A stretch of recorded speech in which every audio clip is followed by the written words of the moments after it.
Just as a heads up, this chapter is using a different piece of software for recording. Just keep that in mind in case things sound a little different. Chapter 12. Trouble. Skydance Kindergarten, 2 weeks later. "All right, every pony, outside!" Mr. Brightspark announced to the gathered fillies and colts, opening the classroom door and gesturing for them to leave in a neat single-file line. The children all did as they were told, for the most part at least. Little Wing and Misty Gust were among the group, talking idly amongst themselves as they all made their way outside. When they arrived, they all gathered together in one big mass while awaiting their teacher to begin his explanation. Any of the children who looked up may have noticed a few clouds in the shape of rings. There were 6 in total, the rings being arranged into a small circular circuit that reminded Little Wing of some similar rings used by her sister and the other Wonderbolts in their tricks. They weren't exactly as high off the ground as the rings used by the Wonderbolts, but they did stand above the head of their teacher, higher than any of the folds could reach via jumping, no matter how hard any of them tried. All right, settle down," Brightspark announced to the class. "I'm sure you've noticed the little course we've set up just above us, and I do have an explanation." Little Wing certainly hoped so. He was the teacher. Brightspark continued. "You may think that school is all about learning the alphabet and the basics of our own magical properties, and you would be right, but today we decided to allow you all to stretch your wings for a while. Literally, you are Pegasi after all, so today we're skipping the books and seeing if you know how to use those wings of yours." "Oh, so flying lessons!" one of the colts in the group shouted out. "Bingo," the Thestral continued. "Now we don't want you to do anything over-strenuous, so we're going to start off with some warm-ups. I'm going to place you into 4 groups. Each of you will be given some warm-up exercises to prepare your wings. Alright, so first off..." Brightspark went about splitting the class into 4, each group holding an equal number of children amongst them. After they had been arranged, he went to each one individually and explained the warm-up exercises they would be conducting. What Little Wing ended up doing at first was just a series of stretches, not only for her wings, but for the rest of her body as well, Mr. Brightspark explaining that more than their wings had to be in peak condition if they wanted to be the best flyer they could be. Following their stretches, they were required to simply jump into the air and hover in place for a few moments, just so that their teacher could see if they could remain in the air at all. You couldn't well fly if you couldn't even hover a mere meter above the ground. Little Wing wasn't anywhere near as proficient as she was when she had her magic surges all that time ago, which was to be expected. However, she and the other fillies and colts all were able to perform the simple action with little problems, even if a few of them had a couple of false starts. Little Wing, much to her embarrassment, was one of them. "Sheesh, you can't even get that right the first time," Silverbreeze, also being in their group, remarked. "Maybe it's all that meat you eat." "I do not!" Little Wing objected, coming out of her hover and pointing an accusatory hoof at the colt. "Well, then you're just a stupid liar," Silverbreeze rudely shot back, his own hover remaining uninterrupted. Little Wing looked away from the colt, intent on ignoring him. She jumped and flapped her wings, coming back to a hover as her innate Pegasus magic jumped back into life. After another minute or so of that exercise, the teacher called for all of the children to stop and turn back towards him. Little Wing was still a bit fumed as Brightspark began to explain what came next, but she tried to put it into the back of her mind as she listened to the kindergarten teacher. "All right, class, that's some good work. Now we get serious. One by one, I'm going to take you up to the course, and then we'll accompany you as you complete 1 lap each. Don't worry, I'll be there to catch you if you fall. Now, who wants to go first?" Several hooves immediately shot up into the air, waving around erratically to get Brightspark's attention. The Thestral considered the options a moment before picking one of the calmest of the group to be up first. He guided the little filly up into the air, staying close to ensure her safety. Once she was up, and she was given the all-clear by the teacher, she began to fly forwards and pass through each ring systematically. She completed her lap in no time at all, Brightspark giving her an approving smile. "See? Easy. Simple flight is an ability open to all Pegasi, but I have every confidence that you will all excel. Little Wing frowned to herself. If flight was open to all Pegasi from their age, what about Scootaloo? All right, who next? One by one, he made his way through the fillies and colts. Each made it through the course, though one smaller colt almost plummeted from the sky just after making it through the final ring, but Mr. Brightspark had been ready for such an eventuality. Misty Gust's turn eventually came, and with a smile of encouragement from Little Wing, she stepped on forwards and cautiously flew up to the small course.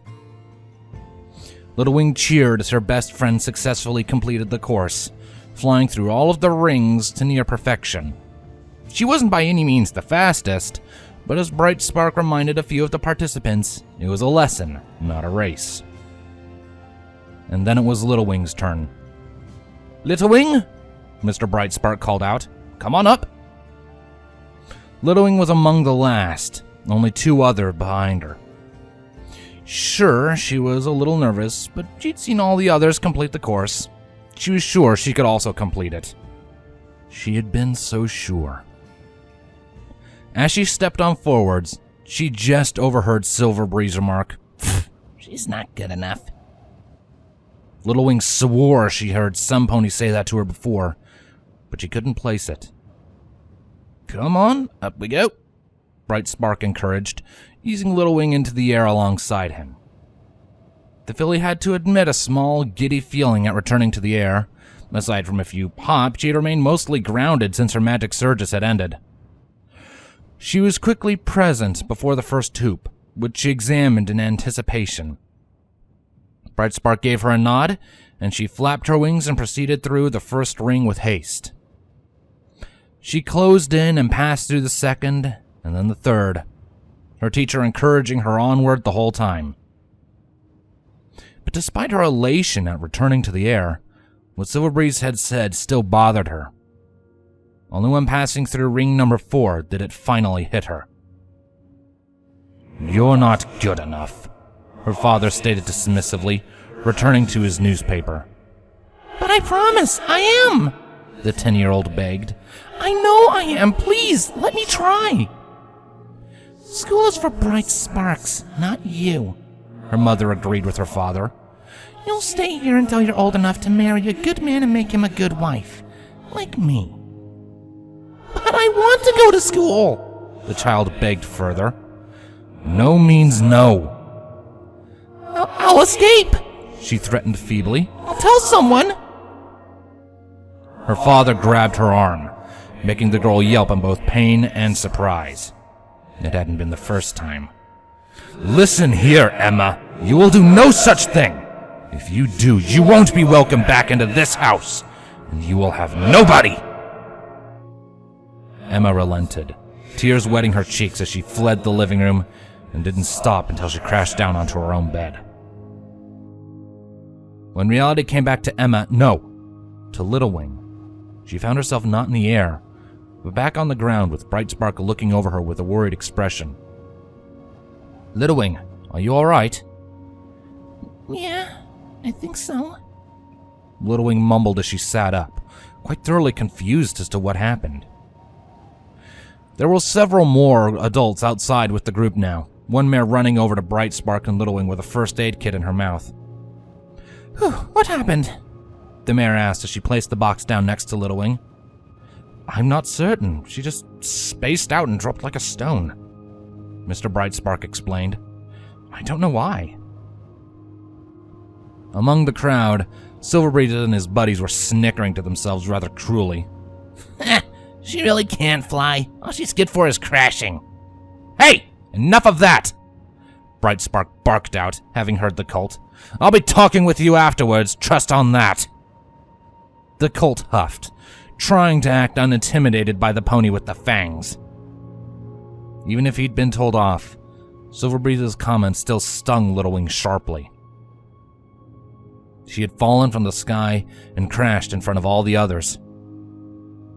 The filly then gave a sniffle as she imagined how pathetic her classmates now thought she was. "Little Wing?" Misty called out in concern, but was kept back by one of the teachers. I don't see anything wrong with her, the mare with the fur stated. But better safe than sorry. It might be something deeper. I'll arrange for a quick checkup at the hospital. I trust you'll call her parents? Bright Spark nodded. I'll get it done. That weekend. Little Wing sat on the edge of her bed, sniffling as she stared at the wall opposite of her. After the incident a few days prior, she had been rushed to the hospital and given a full examination by a unicorn doctor, all of the tests coming back clear. Her parents had been there with her, holding her hoof, and were relieved when the results came back. It, however, did leave the doctors clueless as to what happened to the filly, who didn't give much of an answer. How could she explain to them what she had experienced? It had been like when Rainbow Dash and Little Wing first connected. Little Wing had been in the present, and then the next moment she was almost reliving memories she'd much rather bury and forget entirely. Perhaps it was some sort of side effect of whatever Penumbra had done to her, but the only one who could answer that was the mysterious Alicorn herself. But of course, she was completely absent. The doctors had instructed that she take the rest of the week off, and that Windy and Bo both keep an eye on her for any returning symptoms. Of course, none ever did. Now it was a Sunday, and the next morning Little Wing was due to return to school as if nothing had even happened. But something had happened, with all of those eyes watching her. Little Wing wished she could just bury herself under her covers and never come out, like she had been doing all weekend. She could tell her parents were worried about her, but it wasn't like they could do anything about it. Little Wing looked down at a Wonderbolt action figure on her bed, which she had been idly examining a moment before. With a sigh, she glumly kicked it off the bed, her downcast eyes then moving to the floor. That's no way to treat a Wonderbolt, Rainbow Dash joked as she entered the room, having only just arrived at the house. Hey, Rainbow. Little Wing half-heartedly greeted her elder sister. What, that's it? No hug?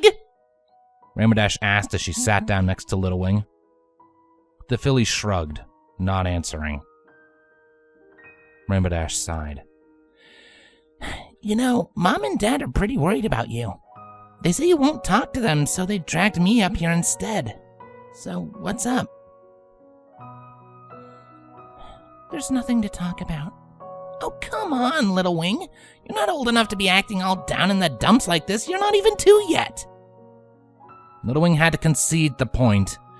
She supposed the increased rate of mental aging in pony children compared to human children could be a bit of a curse in bad circumstances. I mean, sis, you should be out there, having fun, playing with Misty Gust maybe, Rainbow stated. Not this. Is it Silver Breeze? She asked somewhat knowingly. I got told about him, and what he said. He's a jerk, Little Wing blurted out accusingly. Why can't he just leave me alone? So he is what's bothering you? I guess, sorta, Little Wing said, unsure. I don't want to go to school tomorrow. Everybody probably hates me. Rainbow Dash gave her odd sister an odd look. Okay, why? I crashed in front of every pony, Little Wing shouted, shooting up and staring Rainbow in the eyes with tears flooding of her own. I'll never be as good as you now. Scootaloo couldn't fly at your age, and is only now getting off the ground, Rainbow Dash pointed out. But she never gives up. Never. That's because she's almost as cool as you, Little Wing muttered. I'm just a stupid kid. Let me tell you something, Rainbow Dash said, draping a wing over her sister. When I was in school, I wasn't always the best flyer. I mean, sure, I was the youngest flyer to compete in all of those competitions, but for the longest time, I lost every single one of them. Little Wing sniffled again. You did? Yeah, I was not great.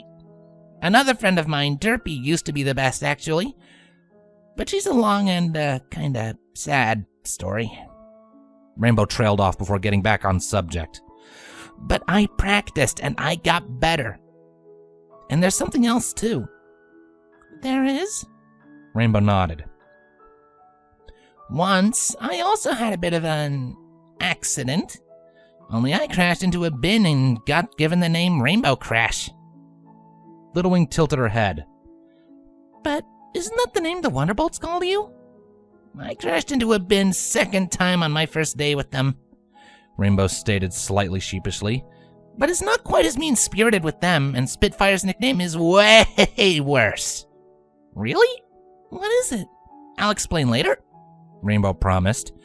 But yeah, when that happened to me, it made me a little sad. But despite that, I passed on, and, well, now I'm the coolest Wonderbolt there is. Little Wing giggled. You're the big sister best Wonderbolt forever. Rainbow hummed. BSBWF, huh? Not sure if Twilight would be thrilled or not about us stealing her thing. Huh? Rainbow laughed. It doesn't matter. The point is, don't listen to whatever that cult has to say. I promise you that it's all complete horse apples. Besides... Rainbow Dash got up and offered her hoof to Little Wing, who stared at it in obvious confusion. No offense to the guy, but who needs Mr. Brightspark when you've already got the best flight instructor there is?